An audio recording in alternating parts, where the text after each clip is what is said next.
Bien, mais connaissant la vitesse d'un satellite autour d'un astre ou d'une planète autour du Soleil, on va pouvoir vérifier la troisième loi de Kepler, et même l'améliorer, puisque je vous rappelle que la troisième loi de Kepler disait que t carré sur a cube était égal à une constante.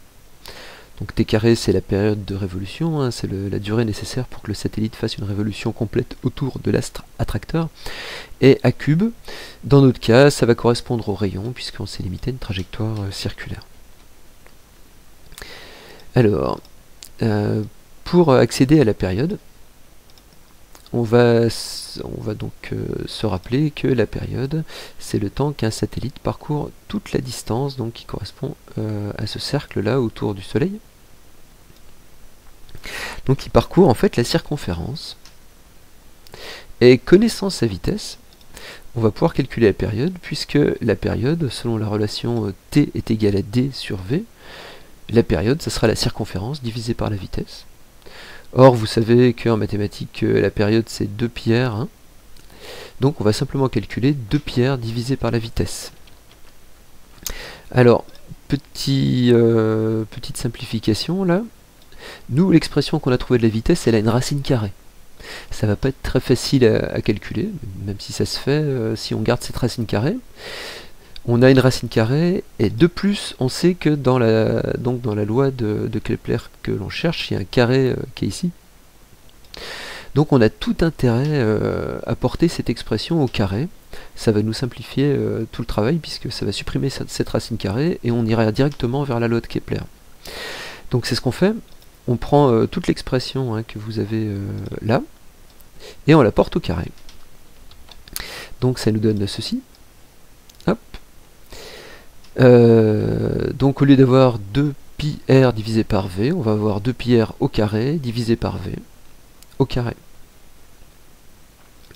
Donc si on distribue ce carré sur tous ces membres là, hein, ça va nous faire respectivement 4, puis pi carré, puis r au carré, et puis enfin je vais diviser par v au carré. Le v au carré qui est là, je vais pouvoir le remplacer en utilisant cette expression par grand G fois ms sur r, hein, comme v est égal à racine carrée de grand G m sur r. Si je prends au carré, ça va supprimer simplement la racine carrée, donc je vais pouvoir remplacer ça ici. Voilà. Et j'aboutis donc à cette expression-là. Je vois que je peux arranger encore les choses, puisque j'ai ici un r, et ici un r au carré, donc je multiplie par r en haut et en bas, donc si vous voulez, ça va me faire fois r ici,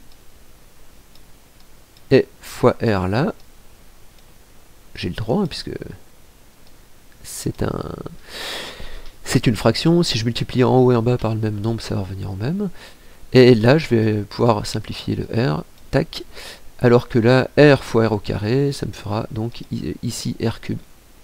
Voilà. Et donc je trouve de cette manière l'expression suivante. En passant le r cube de l'autre côté, je trouve que t carré divisé par r cube est égal à 4 pi carré divisé par grand G ms. Et là on est tout à fait satisfait de nous, puisqu'on a trouvé, la constante, qui existait dans la troisième loi de Kepler, ce k. En fait, ce k il vaut 4 pi carré sur grand G ms. Et c'est quelque chose qui est tout à fait important, puisque je vois qu'à partir de deux grandeurs que je peux facilement mesurer, qui sont la période ici et le rayon de la trajectoire, je vais pouvoir en déduire la masse de l'astre central. Et c'est cette méthode qui est utilisée pour déterminer la masse des objets en astronomie. Vous avez pu voir en TP qu'on avait déterminé de cette manière la masse du trou noir qui est au centre de notre galaxie.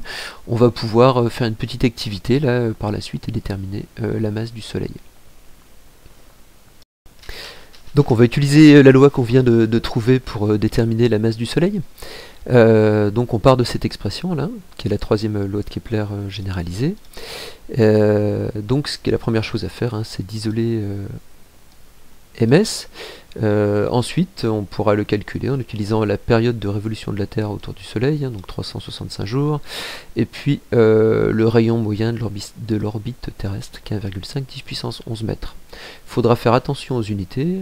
Là, le rayon est en mètres, tout va bien. Par contre, il va falloir convertir les jours en secondes. Bien, alors je vous laisse premièrement mettre en pause la vidéo pour isoler ms dans cette expression.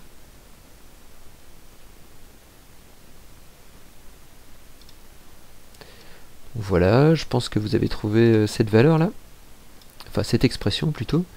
ms est égal à 4 pi carré r cube divisé par grand G et divisé par t au carré. Et maintenant je vais vous laisser faire l'application numérique. Il faudra pour ça trouver la période de révolution en secondes et puis ensuite faire le calcul. J'insiste, hein, je pense qu'il faut vraiment le faire vous si vous voulez être sûr d'être capable de le faire le jour J. Donc je vous laisse mettre la vidéo en pause et faire ce calcul. Puis ensuite vous pourrez regarder la valeur qu'il faut trouver. Voilà, donc normalement on trouve cette valeur là, 2,0 10 puissance 30 kg.